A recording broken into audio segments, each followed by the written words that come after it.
السلام عليكم ورحمة الله وبركاته. إطلاق تسمية دوري نجوم العراق على الموسم الأول من دوري المحترفين دوري نجوم العراق يقام بمشاركة 20 ناديا ابتداء من يوم الخميس القادم، وبنظام التراخيص الاعتيادي على أن يقام الموسم القادم بنظام رخصة اللاليغا. ولحد الآن لا يوجد راعي رسمي، ويقال أن الجهات الراعية عددها 4 لحد الآن، والجوائز تتراوح بين 1,800,000 دينار عراقي وقد تصل لحد 5 مليار عراقي.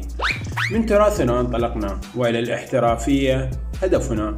شعار دوري المحترفين العراقي هو شعار أتى تصميمه من الحضارة البابلية القديمة وأحد ملوكها، وشعار دوري نجوم العراق الآن يزين شاشة مول بغداد. الكرة الرسمية التي ستلعب بها مباريات دوري المحترفين في الموسم الجديد، والمقدمة من شركة بوما أوربيتا، وسوف تصل 400 كرة من الشركة وتوزع على الأندية المشاركة. تقنية الفار سيتم تدشينها في دوري المحترفين العراقي للموسم 23-24، والذي سينطلق في 26 من الشهر الحالي. وذكر رئيس لجنة الحكام أن يوم الثلاثاء المقبل ستشهد إقامة مباراة تجريبية لاختبار تقنية الفار لتكون بروفة قبل انطلاق الموسم الجديد. رئيس الاتحاد العراقي عدنان درجال اتفق مع شركة ميديا برو البرتغالية لشراء عربتين لتقنية الفار، حيث ستصل بغداد خلال الأيام المقبلة. عدد العربات الخاصة بتقنية الفار ستكون 5 عربات، وستوزع على الملاعب المرخصة لإقامة مباريات دوري المحترفين عليها، 2 في بغداد وواحدة في الجنوب وواحدة في إقليم كردستان، واحدة في الفرات الأوسط، وستكون محمولة على عربات متحركة لاستخدامها في أكثر من ملعب. ملاعب الأندية في دوري المحترفين: الشعب راح يحتضن نادي الجوية والشرطة والطلبة، وملعب الزوراء راح يحتضن نادي الزوراء ونادي الكهرباء، وملعب الكرخ راح يحتضن نادي الكرخ ونادي الحدود، وأمانة بغداد والنفط وأمانة بغداد لحين إكمال ملعب المدينة. الكوت راح يحتضن نادي كربلاء والقاسم لحين إكمال ملعب كربلاء. أما ملعب الفيحاء فيحتضن مباريات نادي الميناء ونادي نفط البصرة.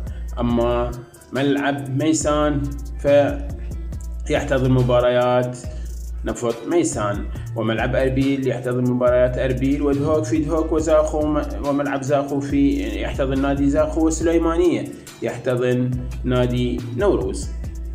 سيتم نقل مباريات دوري المحترفين العراقي للموسم المقبل بتقنية 4K، وستتواجد 24 كاميرا في المباريات العادية و36 كاميرا في المباريات القوية، بعد الاتفاق الذي جرى بين اللاليغا واتحاد الكرة وشركة عشتار. لأول مرة في دورينا سيتم نشر تشكيلة الفريقين بصور اللاعبين وجنسياتهم وحسب مراكزهم قبل انطلاق المباراة. منذ متابعتي لدوري الكرة العراقي وعلى الأقل خلال العقدين الماضيين، تحقق أمنية كانت تعتبر ضربا من الخيال، أن نعرف متى يبدأ الدوري ومتى ينتهي. روزنامة كاملة مؤلفة من 38 جولة مثبتة بالتواريخ والملاعب وكل التفاصيل. الدوري سينطلق يوم 26/10/2023 وينتهي في يوم 5/7 من عام 2024. الدوري سيتوقف لمدة شهر أثناء بطولة آسيا، وسيتوقف أثناء أيام الفيفا داي، ولا يوجد تأجيل لأي فريق.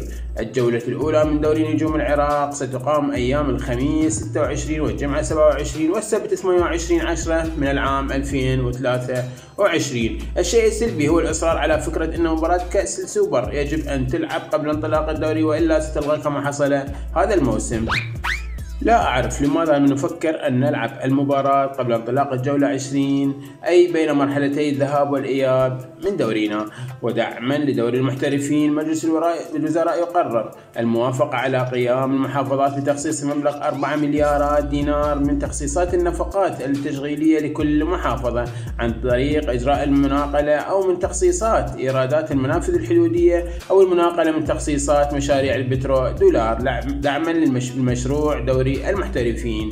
يذكر أن العقد الموقع مع رابطة اللاليغا يتضمن شقين أساسيين: أولا تطوير المواهب الكروية في البلاد، وثانيا رعاية الدوري العراقي للمحترفين. وبعد 4 سنوات دوري المحترفين لكرة القدم سوف ينفصل عن الاتحاد العراقي لكرة القدم. اليوم كان يوم حزين للبعض الذين يغتنمون الفرصة من أجل تقليل من قيمة كل ما هو حديث وكل ما هو جديد يساهم في تطوير العراق بصورة عامة وكرة القدم بصورة خاصة. سيظهرون قريبا وبوجوه مليئة بالحقد والغل ليقللوا من قيمة أي شيء يجعل كرة القدم العراقية تكون في السكة الصحيحة. الأسباب كثيرة، وأهمها أن هؤلاء لا يستطيعون أن يعيشوا في نظام وقانون فهم معتاد